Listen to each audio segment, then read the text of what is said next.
The first thing you need to know about betrayal is that it smells like fresh mulch and sounds like giggling at 10:30 on a Tuesday night. I'm Reid Kessler, and I've been designing landscapes for 15 years, long enough to know when something's growing where it shouldn't be. Brooklyn was out there again, pressed against our back fence like a teenager at a drive-in movie. Her dental scrubs were still crisp from work, but she'd changed into that sundress, the yellow one she used to wear for our anniversary dinners back when we still had those. Before we dive deeper into this story, I have one small request. Please subscribe, drop a like, comment, and hit that hype button to boost this channel so more people can discover these incredible Reddit stories.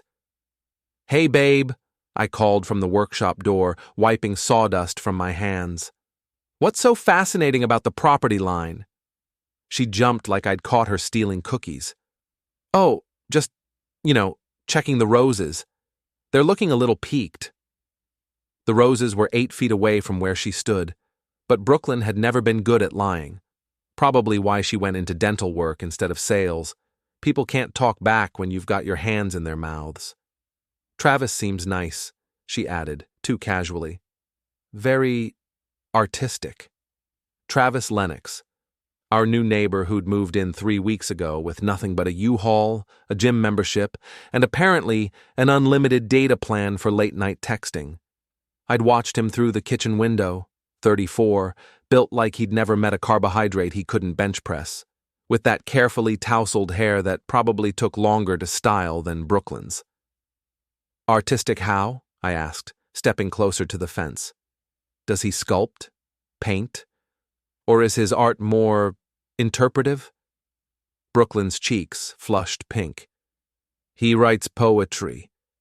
Very deep stuff about connection and finding yourself." Jesus. Poetry.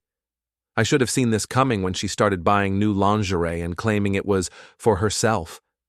In 15 years of marriage, Brooklyn had shown about as much interest in poetry as she had in my landscape architecture presentations. That night, I couldn't sleep. Brooklyn was beside me, but she might as well have been on Mars. She kept checking her phone, the screen casting blue shadows across her face like some kind of modern campfire. Each buzz made her smile in a way I hadn't seen in months. At 2 a.m., I gave up on sleep and headed to my workshop. Through the window, I spotted movement by the fence, 2 shadows, whispering like conspirators planning a heist. Brooklyn's yellow sundress was unmistakable in the moonlight, and Travis's white t-shirt practically glowed. They were passing something back and forth, actual folded paper, like we were living in some Jane Austen novel. I grabbed my phone and started recording. The video quality wasn't great, but it was clear enough to see my wife of 8 years playing secret admirer with the neighbor. The next morning, Brooklyn hummed while making coffee. Actually hummed. She hadn't hummed since Obama was president. "Sleep well?" I asked, settling at the kitchen table with my laptop. "Like a baby." She poured 2 cups, adding the exact amount of cream I liked. Guilt coffee.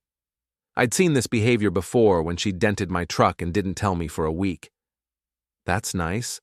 I was up late working on the Henderson project. Funny thing about landscape design. You notice things, patterns, changes in the environment." Brooklyn's hand paused halfway to her mouth. "Oh? Yeah, like how our water bill's been higher lately. Almost like someone's been spending more time outside, watering plants that don't need it." She laughed, but it came out strangled. "You're so observant. It's one of the things I love about you." Love. Present tense. That was something, at least. After she left for work, I did what any reasonable husband would do. I investigated. Brooklyn wasn't exactly a master spy. Her hidden photo folder was protected by the same password she'd used for everything since college, Sunshine 123. The folder contained 47 photos from the past 3 weeks, selfies by the fence, close-ups of handwritten notes, pictures of Travis working in his yard, shirtless, shot through our bedroom window like she was running surveillance. But it was the last photo that made my coffee taste like ash. Travis in our bedroom, grinning at the camera while Brooklyn took the shot. He was wearing my Red Sox t-shirt, the one from the 2004 World Series that I'd had since college. I stared at that photo for a full minute, watching my marriage dissolve into pixels. Brooklyn had brought him into our bedroom, into our space. He was wearing my shirt, probably sleeping in my spot, maybe using my toothbrush for all I knew. The rage came first, hot and immediate like touching a live wire. Then something colder settled in, something calculating. I forwarded all the photos to my own cloud storage, then deleted the evidence of my snooping. Brooklyn would never know I'd seen them. Not yet. That evening, I made her favorite dinner, chicken parmesan with garlic bread. I even opened a bottle of the wine we'd been saving for our anniversary. "This is nice," Brooklyn said, cutting into her chicken. "What's the occasion?" Can a husband cook for his wife without an ulterior motive? She smiled, but her phone buzzed on the counter. Her eyes flicked toward it like a moth drawn to flame. "Expecting something important?" I asked. "Just Marcy. You know how she gets." Marcy, Brooklyn's best friend since dental school, who'd been divorced 3 times and treated marriage like a sport with multiple seasons. If anyone would encourage Brooklyn's newfound interest in poetry, it would be Marcy. I reached into my pocket and pulled out a folded piece of paper, one of the notes I'd seen them exchange the night before. I'd retrieved it from our trash can that morning, smoothed out the wrinkles, and memorized every word. "Speaking of notes," I said, placing it beside her wine glass. "You dropped this by the fence yesterday." Brooklyn went white. The note was in Travis's handwriting, something about how her smile was like sunrise and how he couldn't stop thinking about her laugh. "Reid, I can explain." "I'm sure you can. You're very creative, but let me save you the trouble." I pulled out my phone and showed her the video from the night before. "Poetry Appreciation Society meets at midnight now?" She stared at the screen, her mouth opening and closing like a fish out of water. "It's not what it looks like." "Really?" "Because it looks like my wife is having an affair with a neighbor, and unless there's some very avant-garde interpretation I'm missing, that's exactly what it is." Brooklyn's composure cracked. "You don't understand. Things between us have been difficult. Travis listens to me. He sees me. He sees you, all right. Saw enough to end up in our bedroom wearing my shirt." Her face crumpled. "How did you—" "Sunshine, modern 23. Really, Brooklyn? After 8 years of marriage, you'd think you'd come up with a new password." She stood up so fast her chair toppled backward. "You went through my phone? You spied on me?" "I documented evidence. There's a difference. One is investigating, the other is what you've been doing for 3 weeks. This is exactly why I—" She stopped herself, but the words hung in the air like smoke. "Why you what? Why you decided to sleep with the neighbor? Why you brought him into our bedroom? Why you're wearing new lingerie that I've never seen?" Brooklyn grabbed her purse and headed for the door. "I can't do this right now. I need to think." "Take your time," I called after her. "But when you're done thinking, we need to talk about what comes next." The door slammed hard enough to rattle the windows. I sat alone at the dinner table, looking at the chicken parmesan getting cold, the wine turning warm, and the note that had started it all. Travis's handwriting was neat, practiced, like he'd written love notes before. Probably had, guys like him always did. They swept in with their poetry and their gym memberships and their carefully casual t-shirts, collecting married women like baseball cards. But Travis had made one crucial mistake.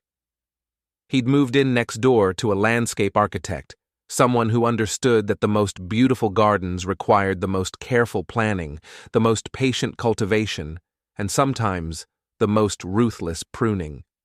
I picked up the note and read it again. "Your smile is like sunrise, breaking through the darkness of my ordinary days." Jesus, no wonder Brooklyn fell for it. After 8 years of practical conversations about mortgage payments and grocery lists, she was probably starving for someone to compare her to celestial bodies.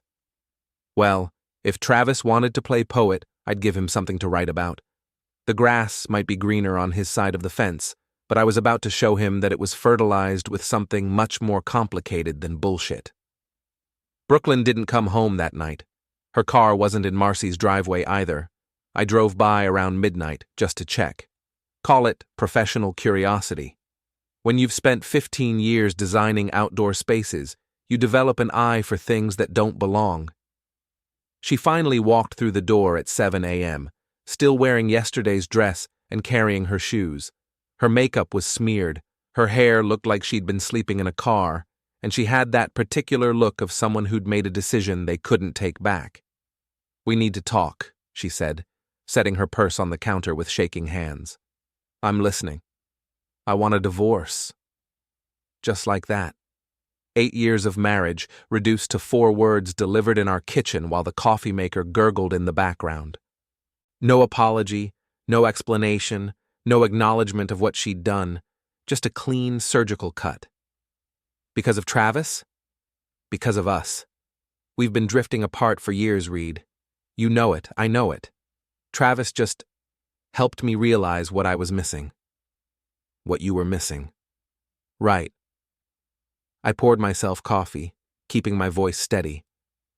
And what exactly were you missing? Because from where I stand, you had a husband who worked 60-hour weeks to pay for this house, who never forgot your birthday, who listened to you complain about difficult patients every night for 8 years. You listened, but you didn't hear me. Christ. She was quoting therapy speak now.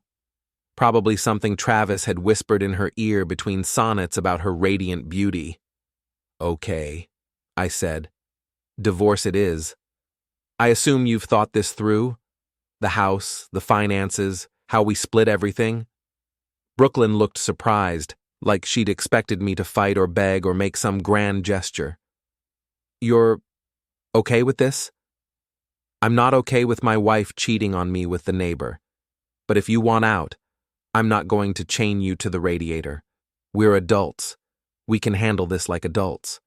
Relief flooded her face. "Thank you. I was worried you'd make this difficult." "Why would I make it difficult? You've clearly moved on. The least I can do is respect your decision." She smiled, actually smiled, like I'd just agreed to let her borrow the car instead of dissolve our marriage. "You're a good man, Reid. I hope you know that. I'm learning." After she left for work, I sat in my workshop and made a list. Not a honey-do list or a grocery list, but a strategic plan. The kind of comprehensive approach I used for my biggest landscape projects, where every element had to work in harmony to create the desired effect. Brooklyn wanted a divorce? Fine.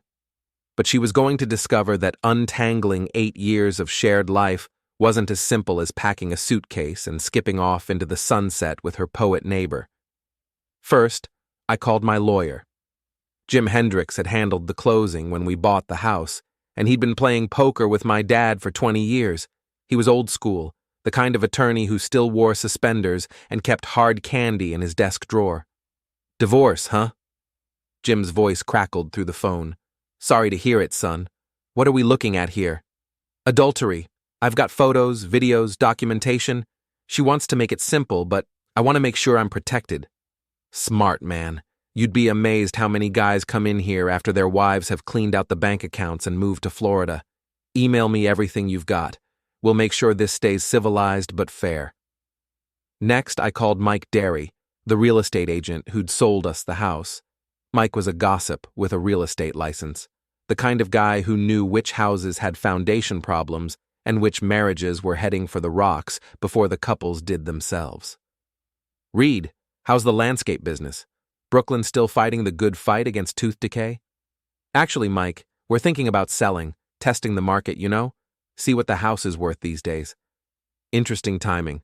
Market's hot right now, especially in your neighborhood. That new development going up on Maple Street has everyone looking at established properties. Want me to come by and do a walkthrough?" "That'd be great. How about tomorrow afternoon? Brooklyn's at work until 6. "Perfect. I'll bring my camera and measuring tape. We'll get you set up on the MLS by Friday." The third call was the most important. I dialed the number I'd found on Travis's mailbox. His landlord, Mrs. Chen, who owned half the rental properties in town. Mrs. Chen, this is Reid Kessler, Travis Lennox's neighbor. I wanted to give you a heads up about some concerning behavior. What kind of behavior? Her voice sharpened. Mrs. Chen had a reputation for running tight ships. No parties, no pets, no problems. Late-night visitors, loud music. And I'm pretty sure he's been having overnight guests, which I believe violates his lease agreement. Overnight guests? A married woman from the neighborhood. I'd hate to see property values affected by that kind of drama, you know? Especially with families living nearby. Mrs. Chen made a sound like she was taking notes. Thank you for calling, Mr. Kessler. I'll look into this immediately.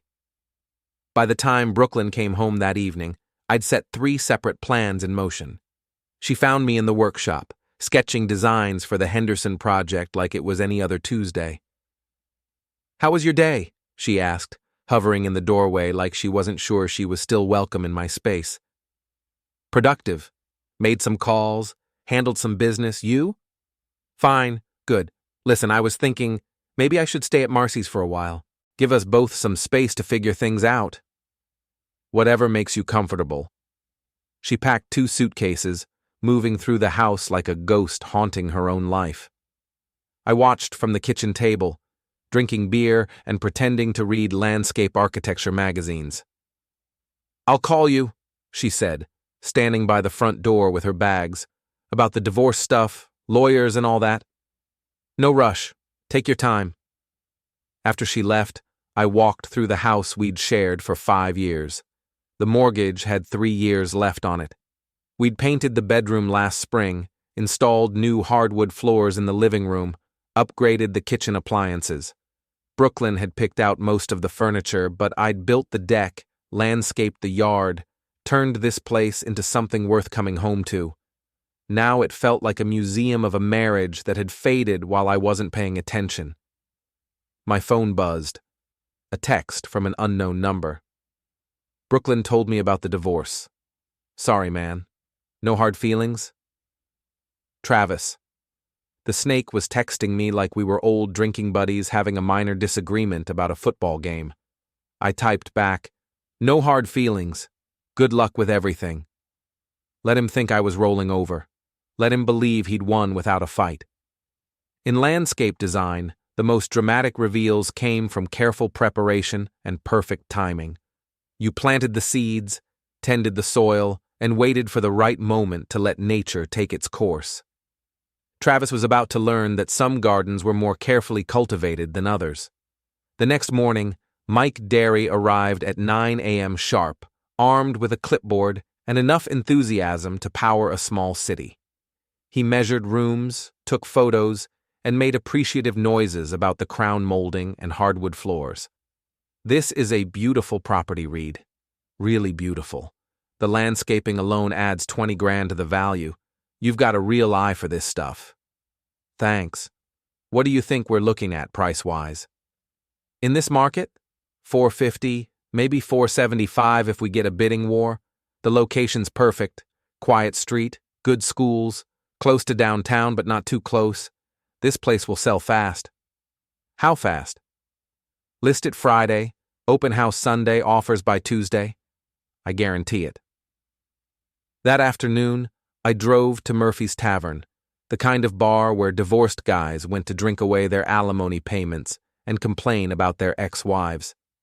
I found Marcy holding court at a corner table, surrounded by empty martini glasses and an audience of middle-aged women who looked like they'd all been through their own romantic disasters. Reid, Marcy's voice carried across the bar like a foghorn. I heard the news.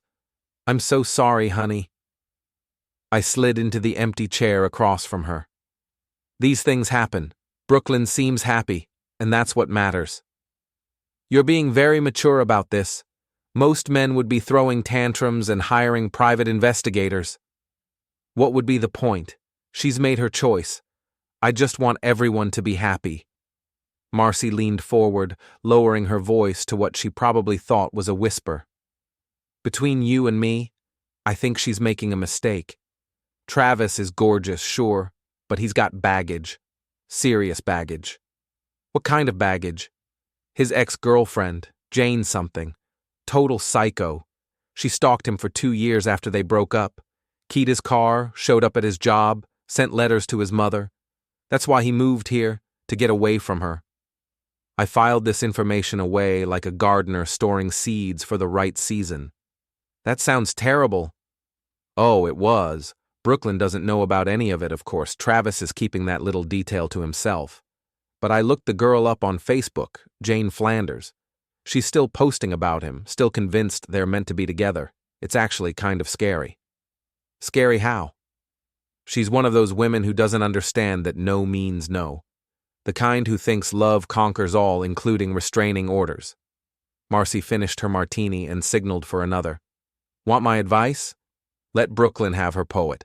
In 6 months, when the novelty wears off and Jane shows up with a wedding dress and a butcher knife, she'll come crawling back. I bought Marcy 2 more drinks and listened to her catalog every detail of Travis's romantic history. By the time I left Murphy's, I had enough information to write a biography. More importantly, I had a name, Jane Flanders. That night, I sat in my workshop with my laptop and a bottle of bourbon, researching my wife's lover's psychotic ex-girlfriend. Facebook, Instagram, LinkedIn, even her old college alumni page. Jane had left a digital trail wider than the Massachusetts Turnpike. She was 32, worked as a freelance graphic designer, and lived in a studio apartment in Worcester, about an hour away. Her social media was a shrine to Travis. Photos of them together from 3 years ago, screenshots of their old text conversations, even pictures of places they'd visited together with captions like, "Missing our special spot, and someday we'll come back here." The most recent post was from 2 weeks ago. Sometimes the universe has to break your heart to show you where you really belong. Trust the process. Love conquers all, or never give up, soulmate. 2 weeks ago. Right around the time Travis moved in next door. I poured another bourbon and started typing. Jane's Instagram had an option to send direct messages. I created a fake account, just another middle-aged guy with a generic profile photo, and crafted a message that would have made Travis's poetry look like a grocery list. Hi, Jane. I know this might sound crazy, but I think we have a mutual friend.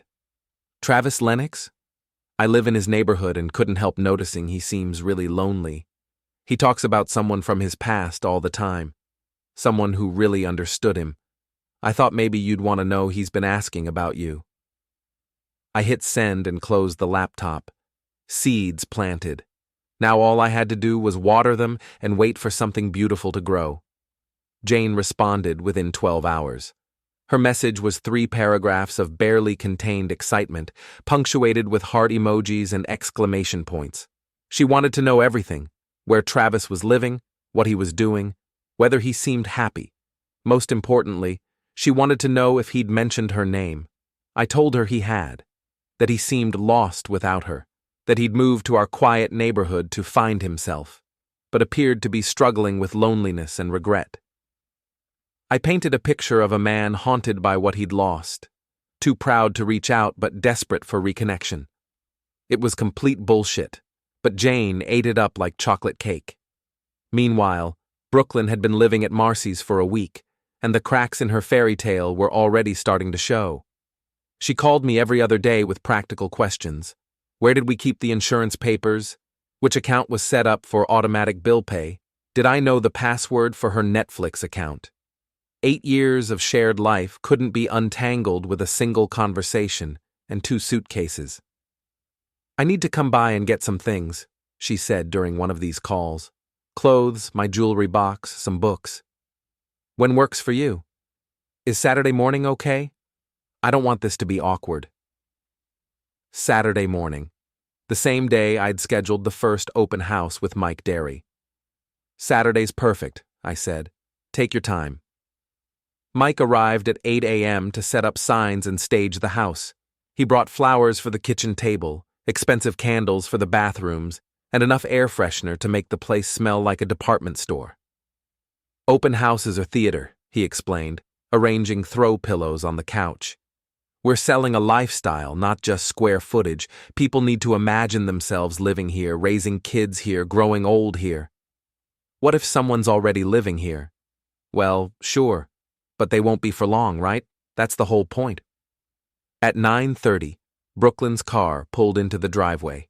She walked through the front door like she was entering a stranger's house, taking in the staged furniture and professional lighting with obvious confusion. "What's all this?" she asked, staring at the flowers and candles. "Open house. Didn't I mention it? Mike thinks we can get $450, maybe more." Brooklyn went pale. "You listed the house? Without talking to me? You said you wanted a divorce. The house is our biggest asset. We need to sell it to split the proceeds." "But I assumed we'd discuss it first." "Like you discussed Travis with me?" Mike emerged from the kitchen, clipboard in hand and smile at full wattage. "Brooklyn, great to see you. Reid told me you two were making some changes. Don't worry. In this market, you'll have buyers fighting over this place. Should make the transition nice and smooth for everyone." Brooklyn looked like she'd been slapped. "Transition?"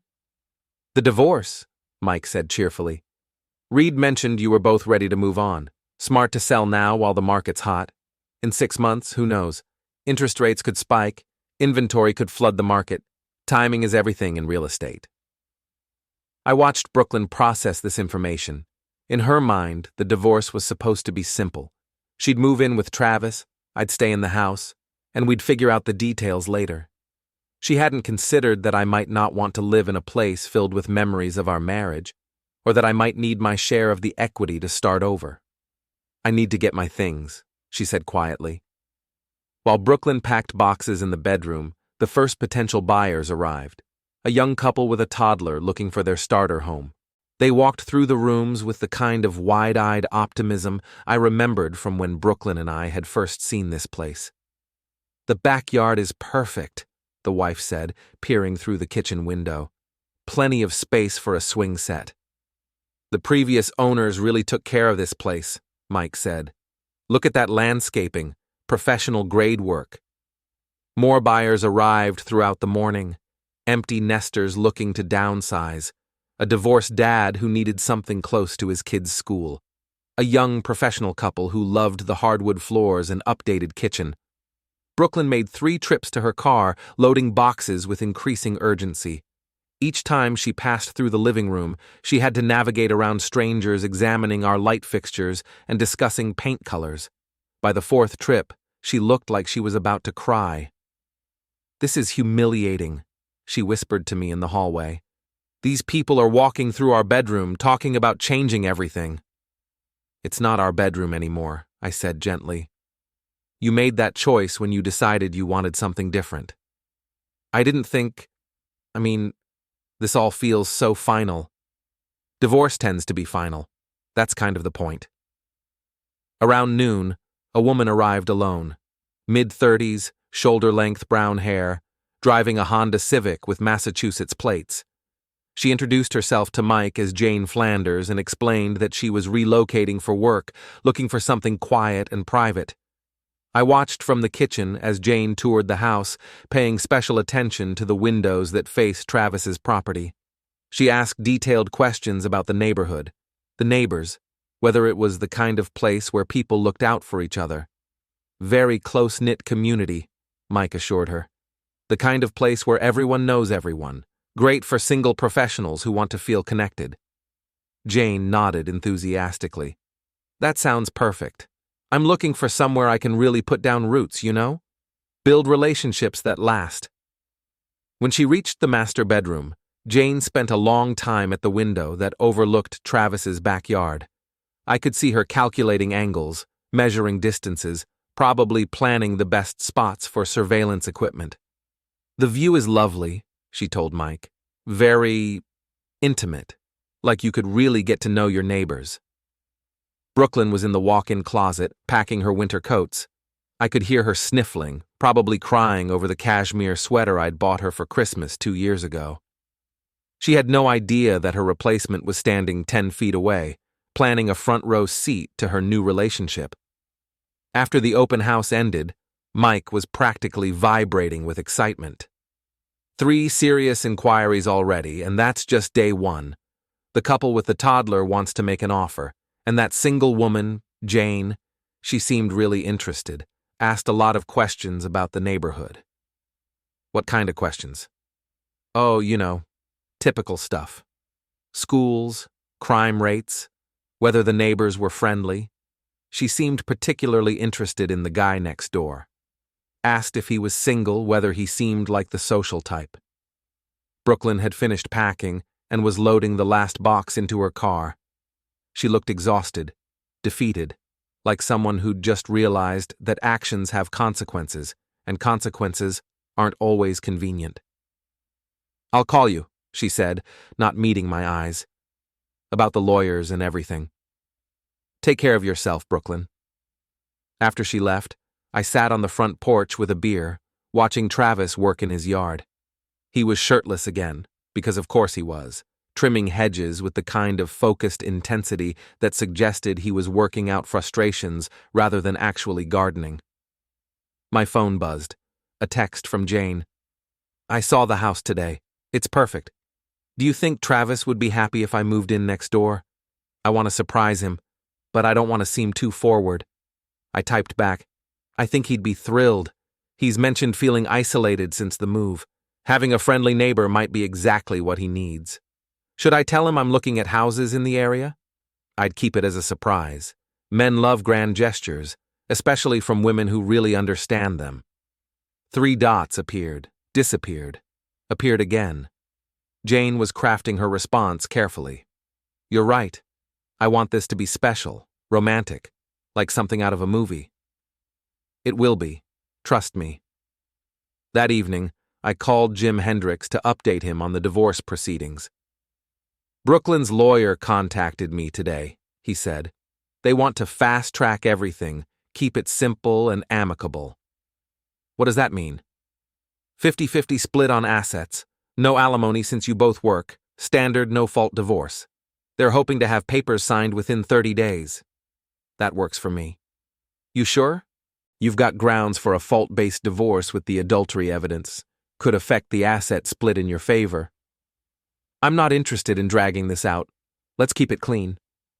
Jim was quiet for a moment.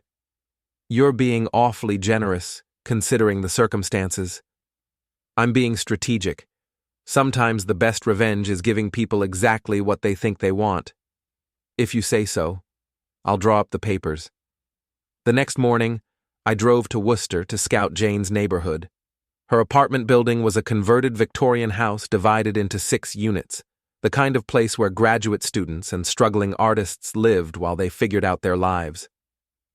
Jane's unit was on the 2nd floor, with windows facing the street and a fire escape that suggested she'd had practice making quick exits. I parked across the street and waited. At 10:15, Jane emerged wearing yoga pants and a Red Sox t-shirt, carrying a laptop bag and a coffee cup the size of a small bucket. She looked normal, almost boring, certainly not like someone who'd spent 2 years stalking her ex-boyfriend. But I'd learned enough about people to know that the most dangerous ones rarely looked the part. They looked like dental technicians who hummed while making coffee, or poets who wrote about connection while stealing other men's wives. Jane drove to a Starbucks, where she spent 3 hours working on her laptop and checking her phone every few minutes. I watched her through the window, noting the way she jumped whenever someone walked by, the way she kept glancing toward the door, like she was expecting someone specific. Around noon, she made a phone call that lasted 47 minutes. I couldn't hear the conversation, but I could see her face, animated, excited, occasionally laughing like someone had just told her the best joke she'd ever heard. When she hung up, she sat staring at her phone for a full minute, smiling like she'd just won the lottery. My own phone buzzed with a text. "I talked to a real estate agent today. She says I can make an offer on the house by tomorrow. This is really happening. I can't believe Travis and I are going to be neighbors again. It feels like destiny."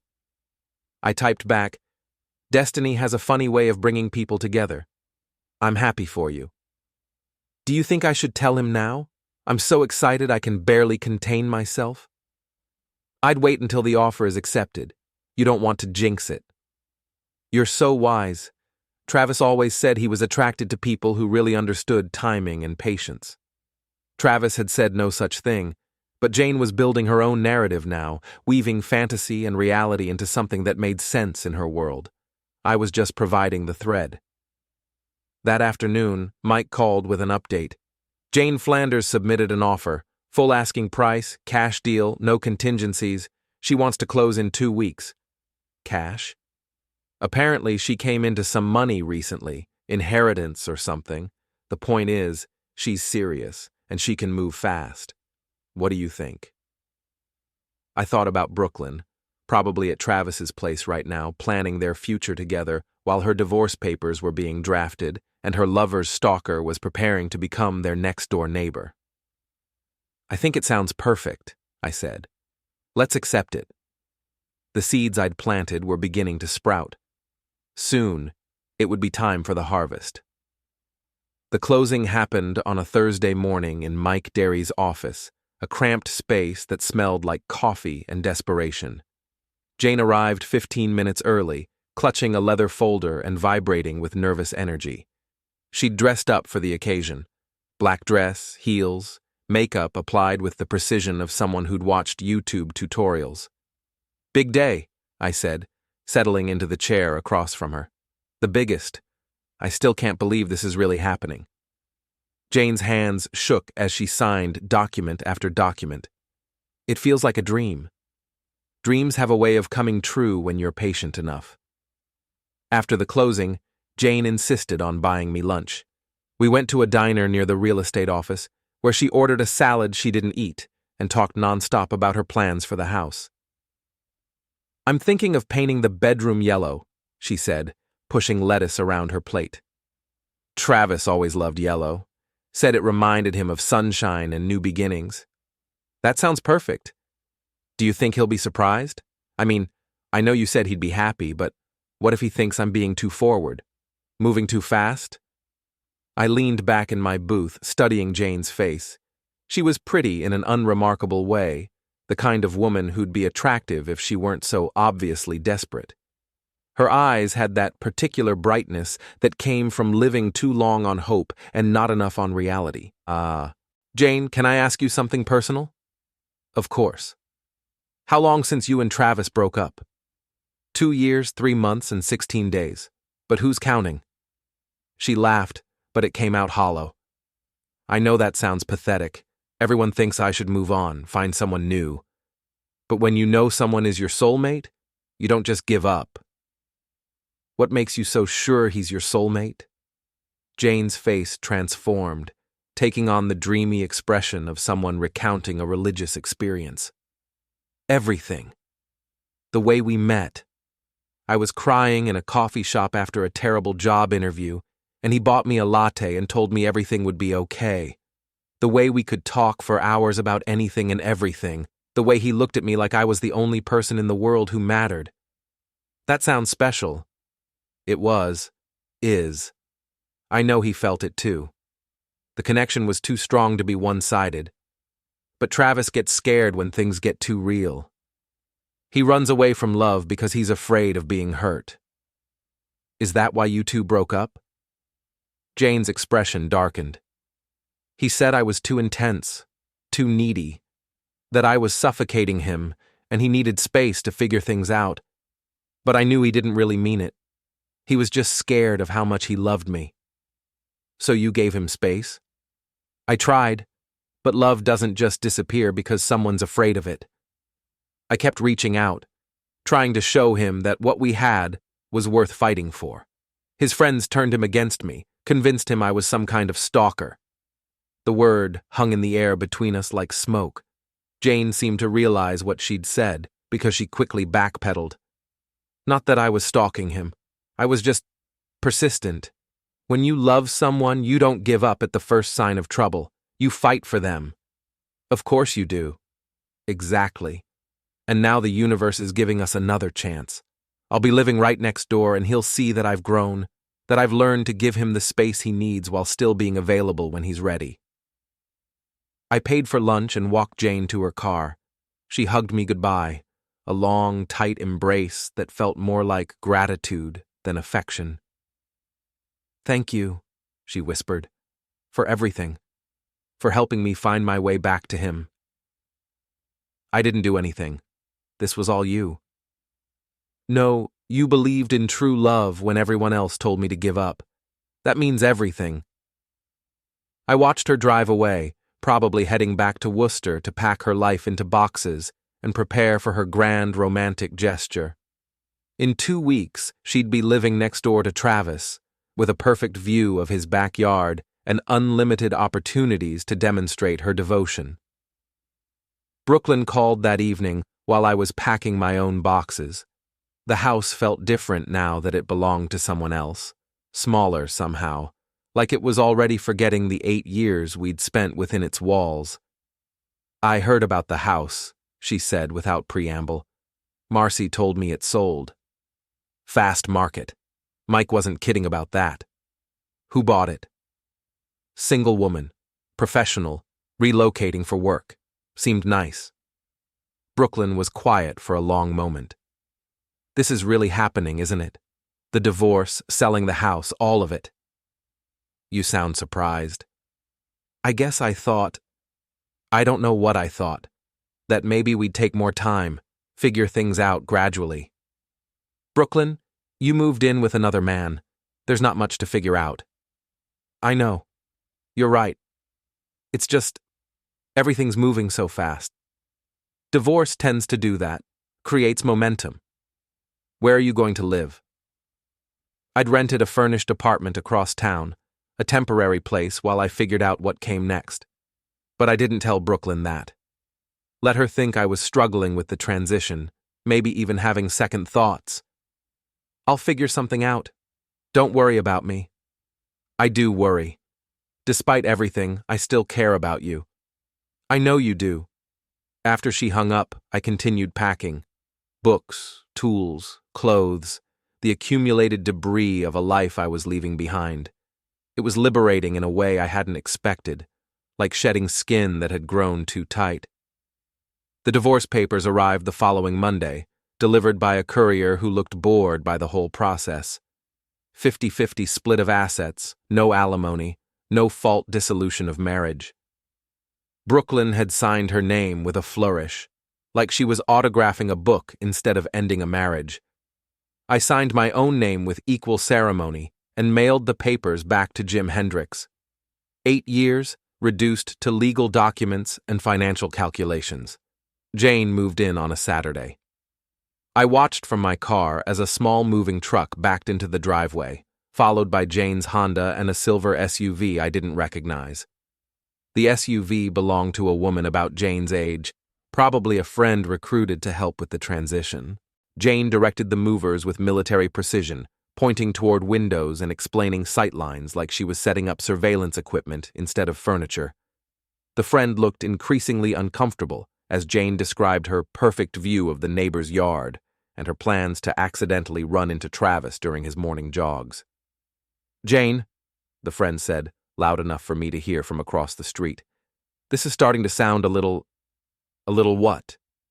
Obsessive. Maybe you should think about this some more." Jane's expression hardened. "Everyone said that 2 years ago. Everyone told me to move on, find someone new, forget about Travis. But look what happened. He moved here, and now I'm here too. That's not coincidence. That's destiny. Or it's you following him to a new town and buying the house next door. It's fate. And if you can't support me, maybe you should leave."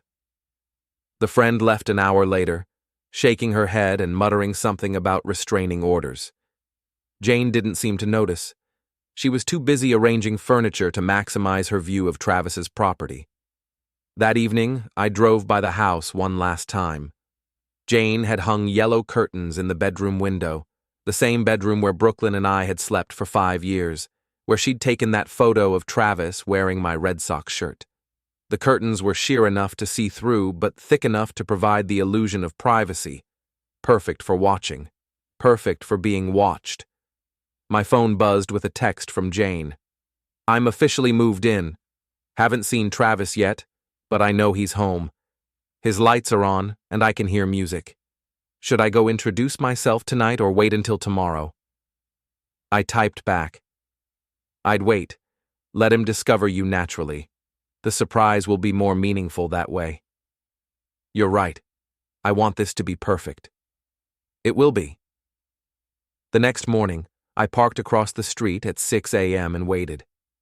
Travis emerged for his usual jog at 6:30, wearing running shorts and a tank top that showed off the physique Brooklyn had found so irresistible. He made it halfway down the driveway before Jane appeared on her front porch, wearing yoga pants and holding a coffee mug. "Travis?" Her voice carried across the morning air like a bird call. "Travis Lennox? Oh my God, I can't believe it's really you." Travis stopped, his face cycling through confusion, recognition, and something that looked like pure terror. He glanced around like he was calculating escape routes, then forced a smile that didn't reach his eyes. "Jane, how did you... I live here now. Can you believe it? I just moved in yesterday. What are the odds?" "The odds," Travis repeated, backing toward his own front door. "Yeah, astronomical. I know, right? It's like the universe wanted us to be neighbors. Maybe this is our chance to start over, be friends again." "Jane, I'm not the same person I was 2 years ago, Travis. I've grown.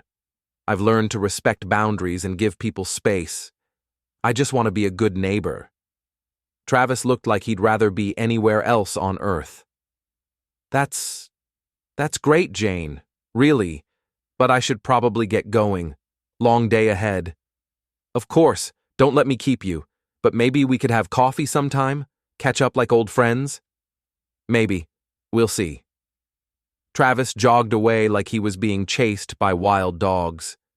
Jane watched him go, her smile never wavering, her hand raised in a wave that lasted long after he'd disappeared around the corner. She was still waving when Brooklyn's car pulled into Travis's driveway. I watched Brooklyn climb out of her car, carrying an overnight bag and a coffee from the Starbucks near Marcy's apartment. She looked tired but happy, probably looking forward to spending Sunday morning in bed with her poet boyfriend. She made it 3 steps toward Travis's front door before Jane called out to her, "Excuse me? Are you a friend of Travis's?" Brooklyn turned, taking in Jane's appearance with the clinical assessment of someone who'd spent years evaluating potential threats to her happiness. "I'm sorry, do we know each other?" "I'm Jane Flanders. I just moved in next door. Travis and I are old friends." "Old friends?" "We used to date, actually, a few years ago, but we've stayed close." Jane's smile was bright enough to power a small city. "Are you dating him now? He always did have excellent taste in women." Brooklyn's face went through the same cycle of emotions I'd seen on Travis's: confusion, recognition, and growing alarm. "You're his ex-girlfriend." "One of them. But don't worry, I'm not here to cause trouble. I just want Travis to be happy, and if you make him happy, then I'm happy for both of you." "That's very mature of you. I've learned a lot about love over the past few years. Real love means wanting what's best for someone, even if it's not you." Brooklyn nodded slowly, but I could see the wheels turning behind her eyes. She'd heard about the stalker ex-girlfriend from Marcy, and now that stalker was standing 10 feet away, claiming to have moved in next door purely by coincidence. "Well," Brooklyn said carefully, "it was nice meeting you. I should probably..." "Of course, don't let me keep you. I'm sure Travis is waiting." Brooklyn hurried to Travis's front door, glancing back at Jane twice before disappearing inside. Through Travis's living room window, I could see animated conversation. Brooklyn gesturing toward Jane's house, while Travis ran his hands through his hair like he was trying to pull it out by the roots. Jane stood in her yard for another 10 minutes, staring at Travis's house with the patience of a hunter waiting for prey. When she finally went inside, she positioned herself at the bedroom window, partially hidden behind those yellow curtains. My phone buzzed with a text. "I met her.